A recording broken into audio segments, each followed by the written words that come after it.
Welcome to episode 5 of the Lockdown Showdown, brought to you by the Bodyboarding News Network. While we are chatting to South African rap superstar Jack Parow. Not only is he a super musician, but he's a keen bodyboarder as well. So sit down, hold on tight, pour yourself a cold one. This is a goodie.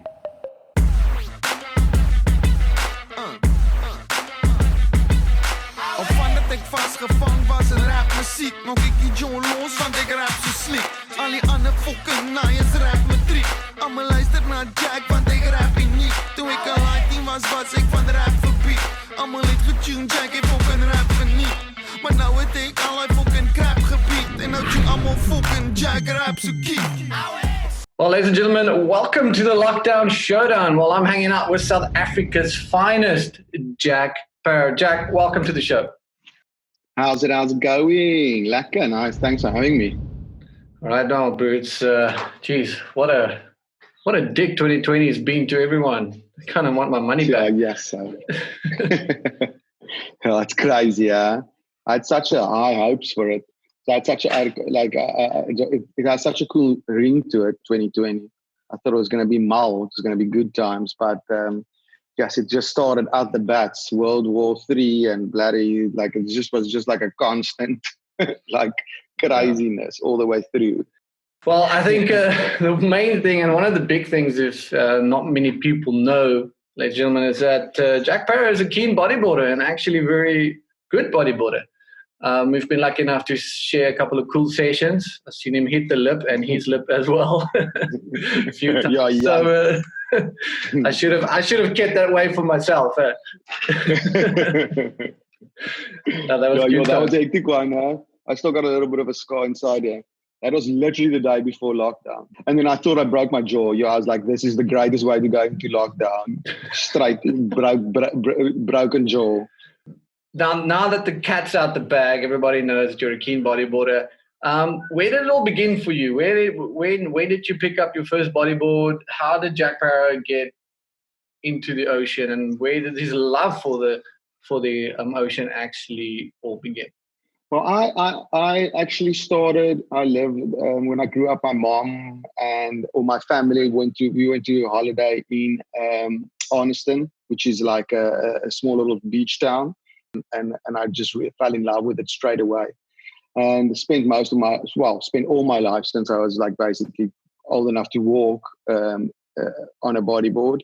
And then in later days, obviously like high school and stuff, got really into it. I dabbled in stand-up surfing a bit, but I just loved the kind of acrobatics involved with bodyboarding. I just really like that, and I like the flipping and all of that stuff. And I also just really like the kind of scene, the bodyboarding scene. I think I fit into more than the surfing scene back then. The surfing scene was more professional. The bodyboarding scene was just getting drunk and making cock and fucking shit up, which was exactly what my whole life is still about, pretty much.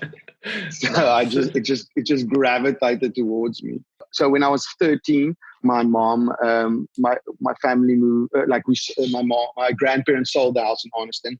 So we decided, and my mom was like, she can't go back there yet. She wants to go somewhere else. So I started going to Onrus when I was about 12. And then I met and there obviously bodyboarding was a massive thing. Mm. Like in Arniston, surfing was still the big thing. But in Onrus, like bodyboarding was the biggest thing. There's for example, and then I met all my friends, most of my friends there, like my best friends that I still have to today, I met there all in the ocean. And it just like kind of,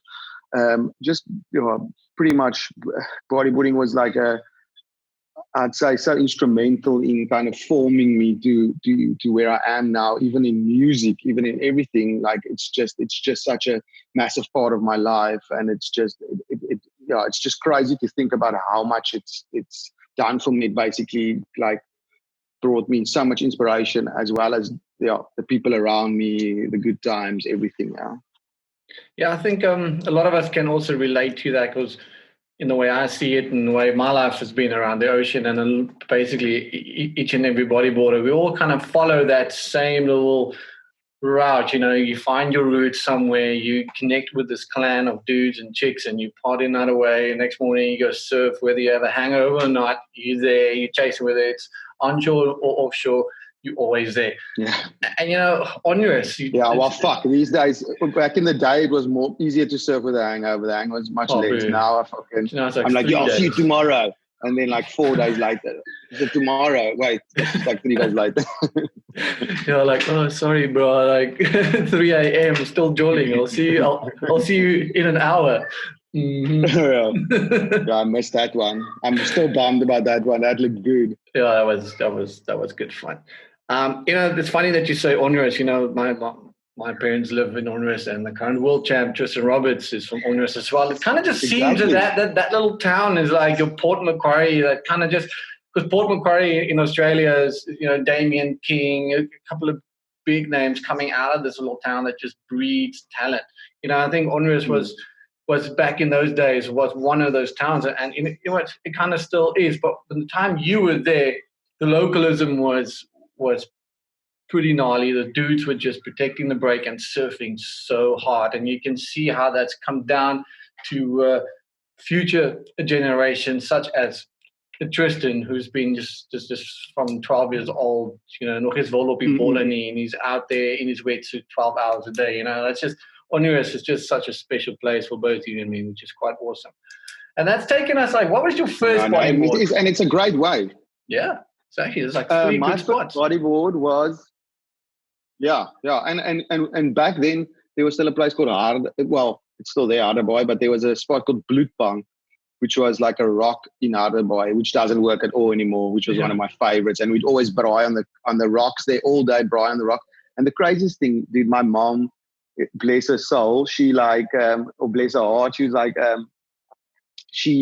my sister had this little flat in Onerous that she rented for like nothing, because she worked there for a little bit. Then she left, but it cost like, it was above the cafe and it was like super cheap. So my mom was like, let's just keep renting it. It's so cheap. It's like a 1-bedroom little thing. Like, let's just rent it. So we kept renting it. And then obviously, my mom would go and she would drop me off there, and I'd spend the weekend there. And my mom and my dad would then come pick me up on the Sunday again. And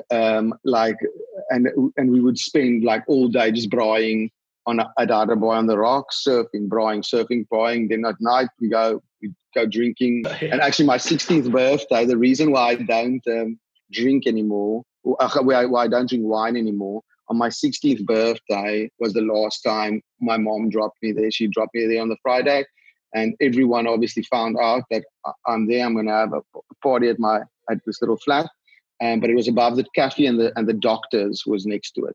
And it's just there above the camping site. And then it was chaos, dude. People fucking just pitched up from all over, got annihilated. Obviously, it's my birthday, and I'm 16, so we're playing drinking games, and they're just giving me more and more. And we have these pups, like a pup suck, like a light bulb. It's like really cheap, shitty wine.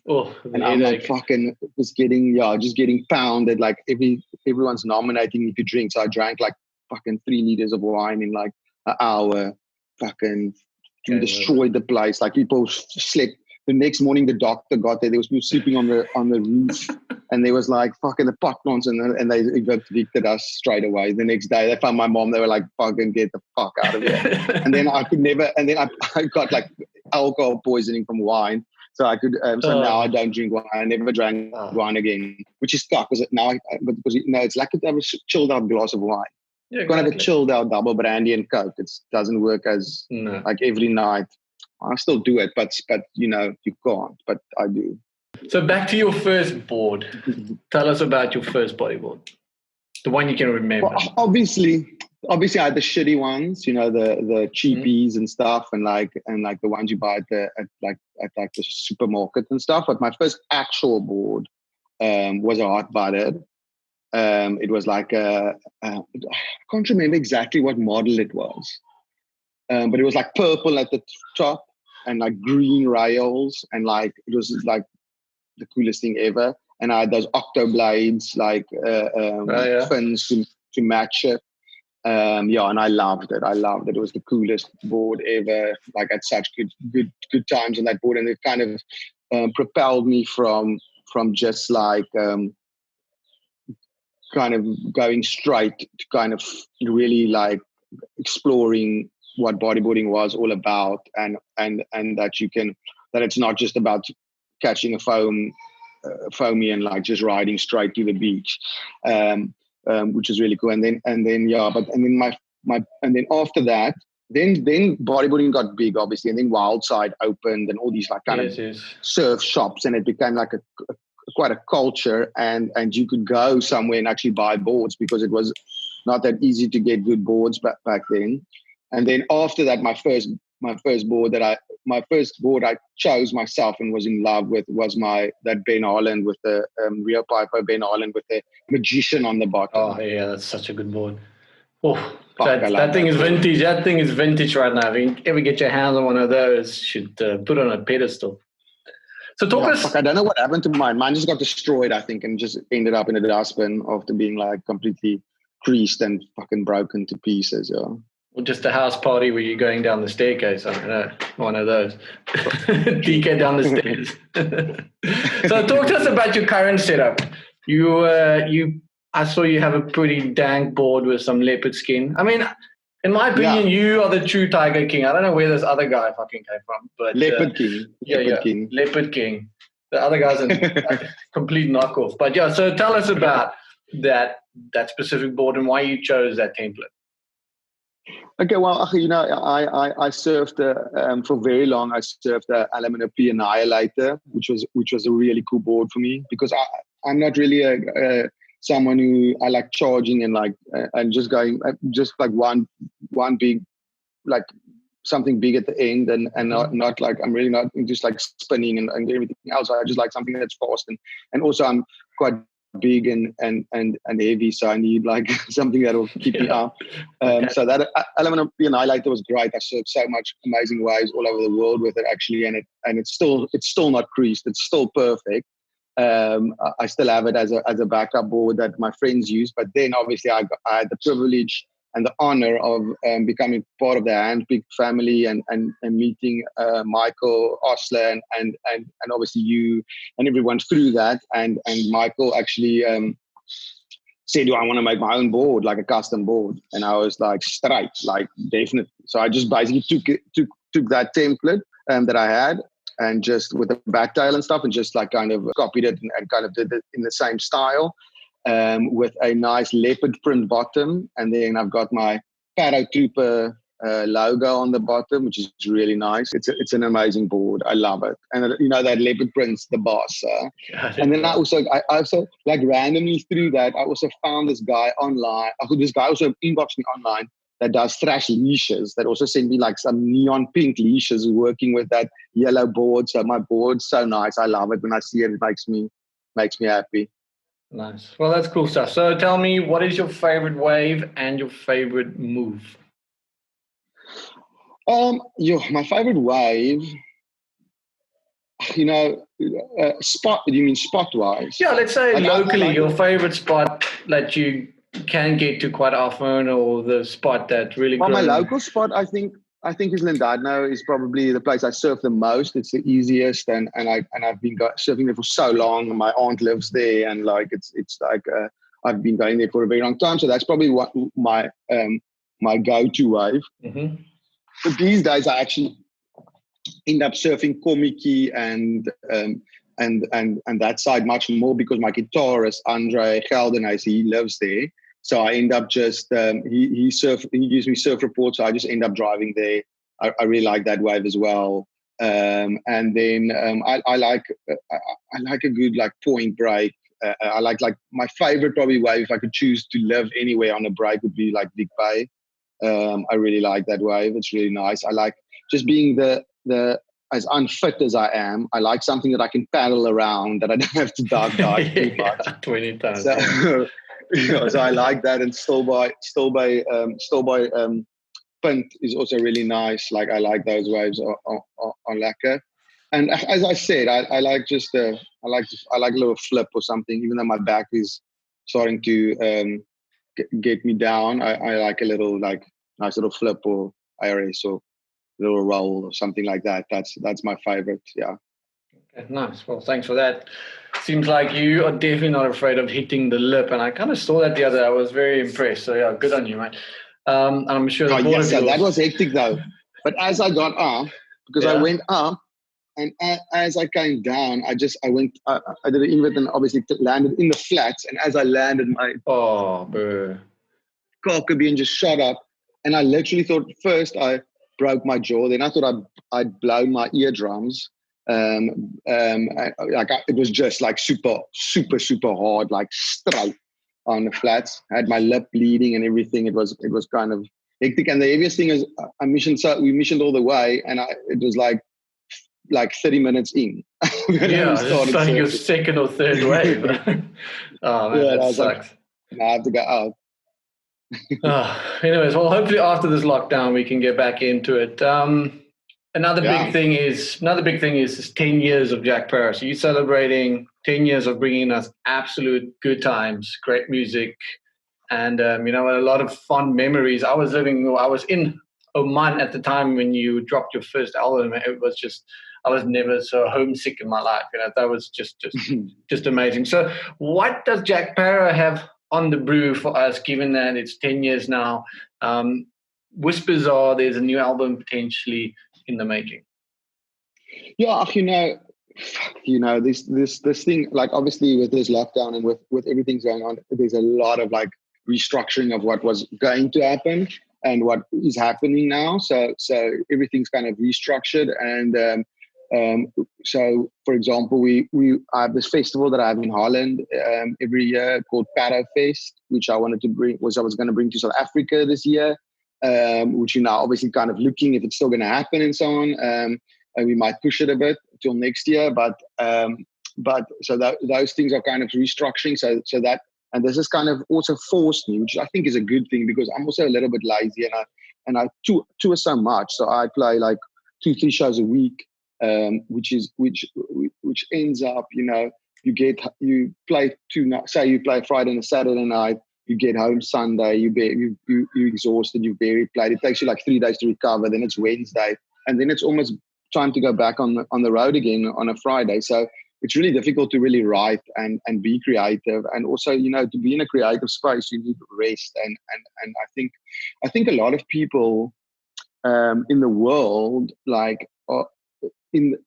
don't know how much they actually need this lockdown for many other reasons than not getting like Corona or COVID-19.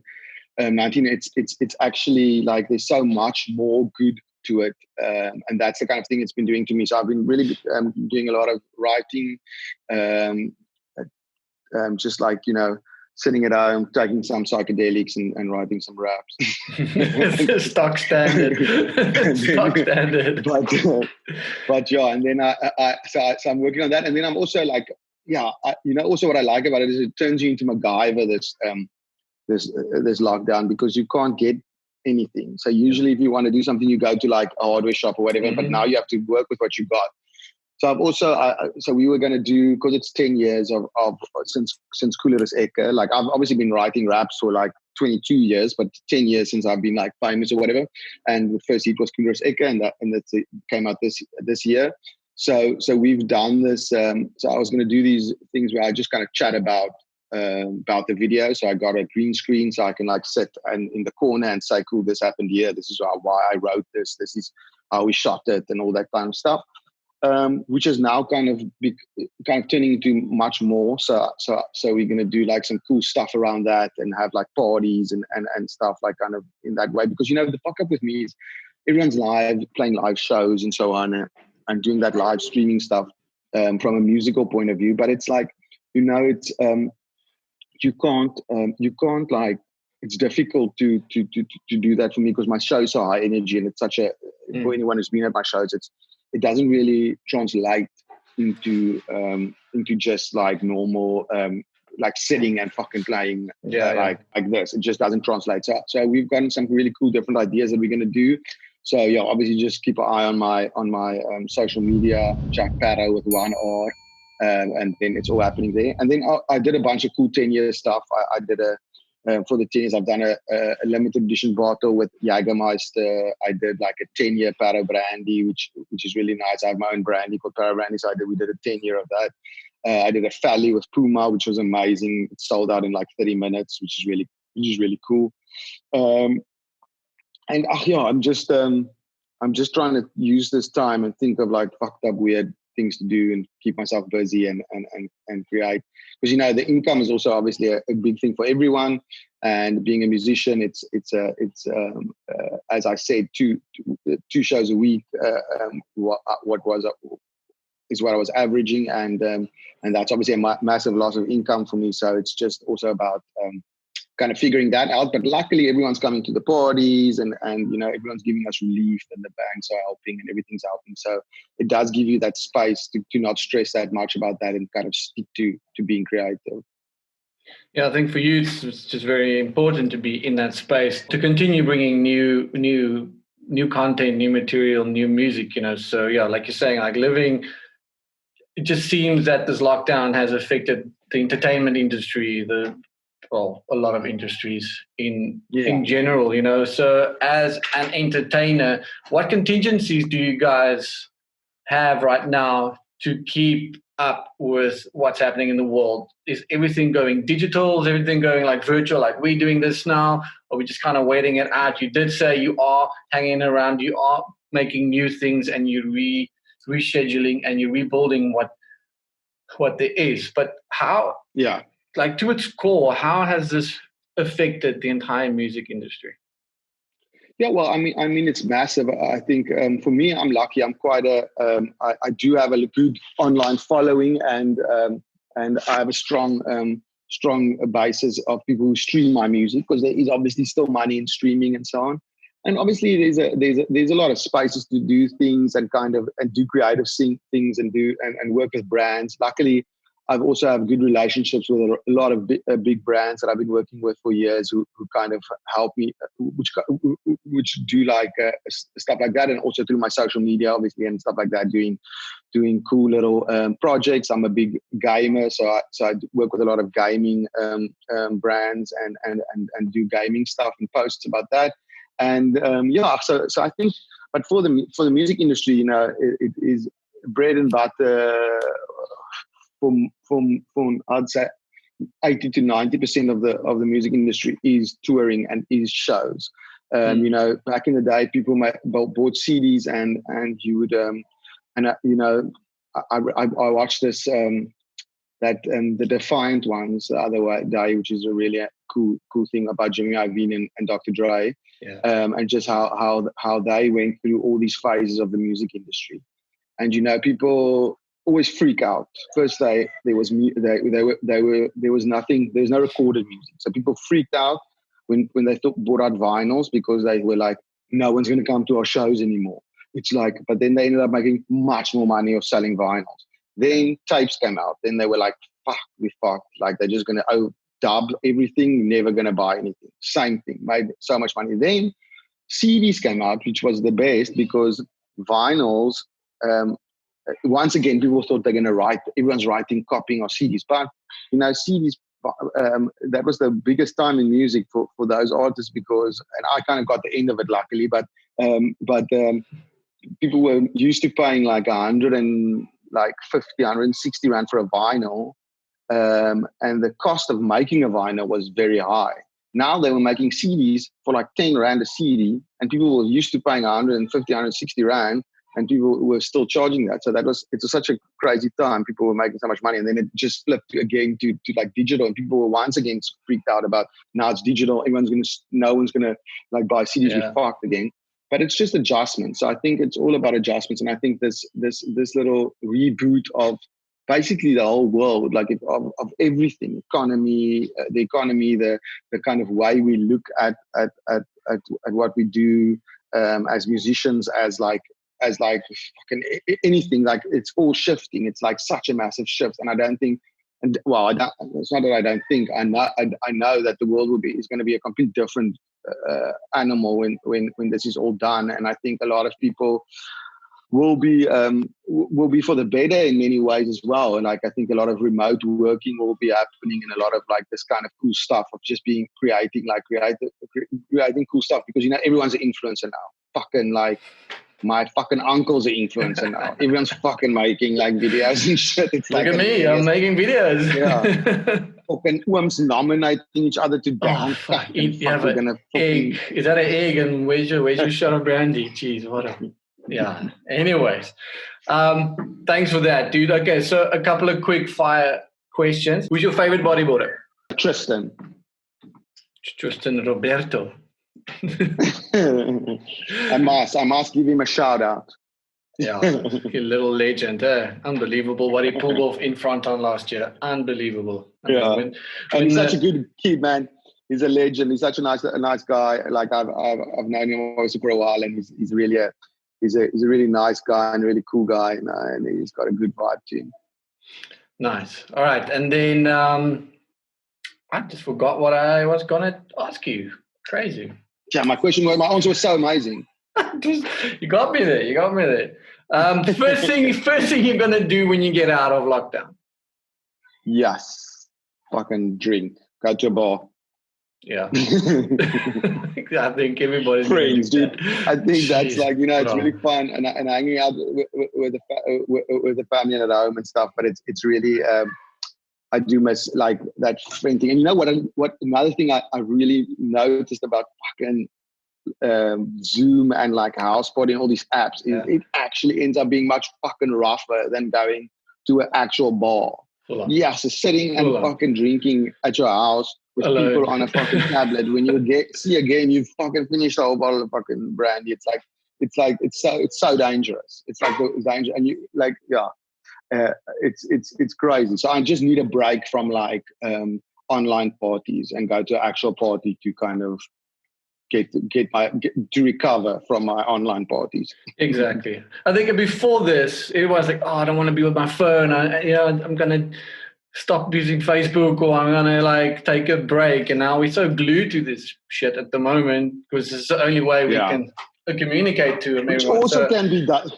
Which can also be dangerous. I think I've spent a little bit too much time. The first 2 weeks, I like spent way too much time on my phone and online. I think I've kind of tried to kind of create a schedule for myself so I don't just end up fucking sitting and getting lost in like social media for like hours and hours and hours.